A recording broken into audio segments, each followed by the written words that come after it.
Hello, welcome to another tutorial video. This is an excellent poem, the right word, mainly because it gets us thinking about language and the words we use. So even though here it's actually talking about the the connotations of in the degrees it talks about terrorism, freeze, fire, hostile, militant, etc., the way we see the kind of other, it can be applied to anything, just in terms of the word best or the word worst or the word hate, etc., and just thinking about all the degrees and connotations that we link with them. It's a fantastic poem, but we'll go through this in general, specifically going through it with a smile as ever. So we look first of all at the structure, and we've got these short stanzas, and they actually show that the person's coming to very quick judgments. So they're just kind of hitting out ideas very, very quickly, and obviously that's important to the theme as it goes, because we're actually thinking about the language change once the person starts thinking. Now the thinking itself is actually reflected in the use of question. So the first conclusion is made, that statement is made, and then we have a question actually thinking and considering what that is, and we have another one here. So the first one is actually thinking about, have I actually made the right choice in that have I actually made the right choice by using that word? And then the second one actually starts to question what words in general, what do they do?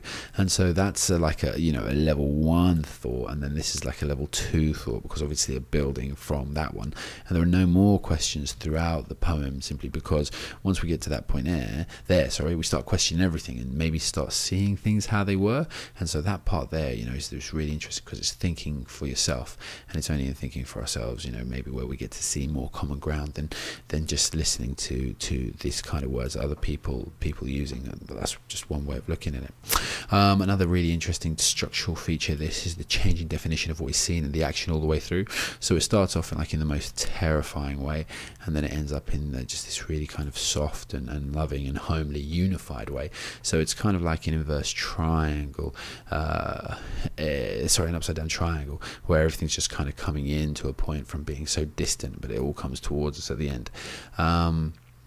The reason that's important is because it really focuses on, once we start thinking beyond our fears, or actually trying to confront some of our fears, what could happen with some of our ideas, and etc. And I'm sure you've got loads of examples in your own life where you had a stereotype of prejudice, and then when you worked towards dealing with it, you found that it really ebbed away, and that's what the reader is inviting us to do here with the terms used, especially the very commonly used terms, etc.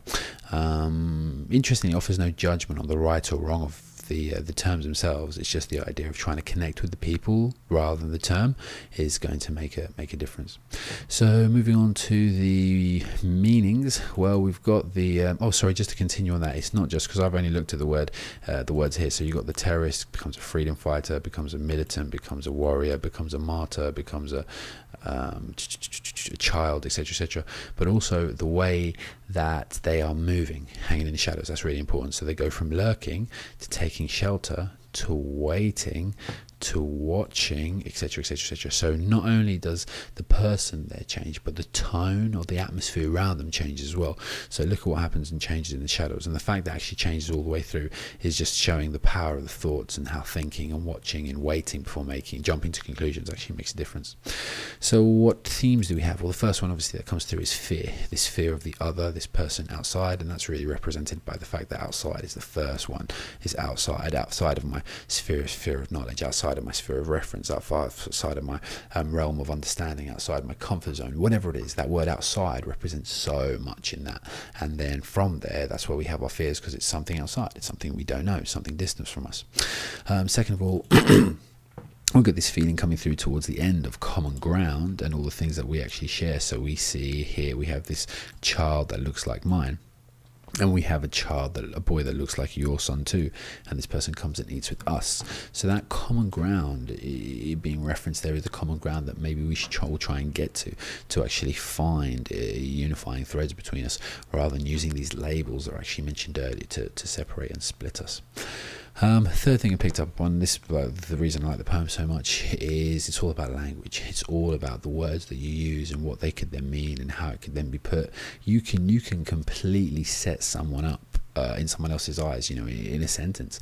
If you say, hey, we're going to go meet so-and-so later, he's or she's blah, blah, blah, you're literally going to prejudice the person's understanding of what's going to happen, or how they're going to take the person, or whether you like it or not, and that language power, just one person be able to transfer information to another person, and the words that they use, the words that you transfer that with, is just going to make all the difference in the world to how the other person's actually going to understand it. And when you think about the mass media and how it kind of affects us, and how we actually look at people, talk about people, discuss people, it's massively important.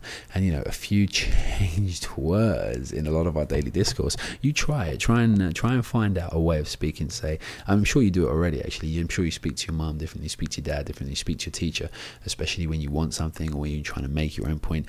You can't speak to them all in the same way, or you can, but it's not going to be the most effective way of speaking to them. And just the idea of language control, the power of our words, etc., that's really important. Also brings us to thinking about the prejudices that arise from the words that we use, and obviously the connotations we have with them. But that's quite an obvious one, especially in this case when we're using a word like terrorist. What knowledge does for you, and what patience could do for you. That's like a secondary thing I just wanted to bring up, because remember, through thinking about it and actually considering it, this poet or this person actually watching through, actually considering it and going through their options and thinking about it before they act upon anything, the only action this person does apart from watching is to invite the boy in. So it's actually showing you, if you're patient and you look and you understand, you try and reason, then you can come to a connection, etc. I think that's quite an important message to actually be taken. So we look then at images. I really like the idea of the image that's really striking, of the darkness outside, just the shadows. I think that's really important, because it doesn't just represent the darkness in and of itself, but it represents the dark area to us that the other person might be from, not literally as in skin color, but like in terms of the lack of knowledge we'll have about a race or a people or a culture, etc., and be fearful or be frightened of it. And obviously that darkness there comes with the idea of something sinister. It's just the natural association before we take steps to try and changing that. The image of the morphing figure, what it becomes, this what you can say, kind of grenade-laden terrorist who suddenly becomes this, sword-swinging freedom fighter, who becomes this, bomb-creating hostile militant. You can just see all these images kind of being created until it becomes this little boy who just kind of walks in and takes off their shoes, and it's just, a massive transformation. And just to have one image change so much all the way through a poem is a really challenging. Can you take that all the way? Can you make the person change as the person sees it? Or did you see it when you read the poem as 7 or 8 different people coming in, change and change again? Or did you actually take the principal idea and change that? So I think it's an interesting idea to run with. We got the image as well of the poet watching, and just imagine the look on their face as they decide, oh, hold on, no, it's this. How scared are they there? How scared are they there? How scared are they there? How surprised are they there? How shocked and touched are they by then, etc., etc. And then what's going on here? So you think of the poet as well and how they're watching it, and what that brings home to us about the fear, the change of fear, or how knowing a bit more and watching and waiting to gather all the information actually makes a difference. And also I've mentioned the changing shadows. The shadows are either influenced by the character that we're looking at them in, or they influence the character. So by the time we get down towards the end, we've got this boy, lost in the shadows. Okay, so this child now is lost in the shadows, whereas before the person was lurking. They were using the darkness to their advantage, but now here this person needs help out of the darkness. So the change of the shadows around them, I also find a really powerful image. So with the language, then we've got the words out and in, or outside and in, repeated quite a lot. So at the beginning you've got outside, outside, outside, outside, and then towards the end we have the excuse me, come in. The child steps in. So then there's it just cements the unification, cements the joining, from the split that we had at the beginning, and the distance that we had in the beginning, because the darkness in that way and the shadows can actually be seen as a barrier as well, because we can't access that person properly because of whatever barriers that are actually there in the shadows, known or unknown, and then that's worth extending and actually taking thinking about further. We've got language. You've got you used a couple of times to actually directly involve the reader, to actually make us think about what it is we hold, what it is we hold that is similar. You know, how would we see things from another point? How could we put ourselves, in someone else's shoes and see why they do what they do? And also we've got the repetition that's actually all the way through, and that's just a technique just to keep us in the same place but change it slightly. This slight molding, you know, this general ebbing away at kind of the idea, you know, just washing it down into something else. And that's only done by keeping the same idea. Obviously in that way you'd have to keep a lot of the same words and repeat them to let you, the things that you change then become all the more important. So you go outside the door, outside your door, and then it just kind of little bits change just to change your whole perception of it. So read through it again and see how it changes and what you actually think about as you're going through. And you've also got alliteration here, you know, just really bringing the power of the actual, bringing the power of words home to us, because it's really making us focus on that section.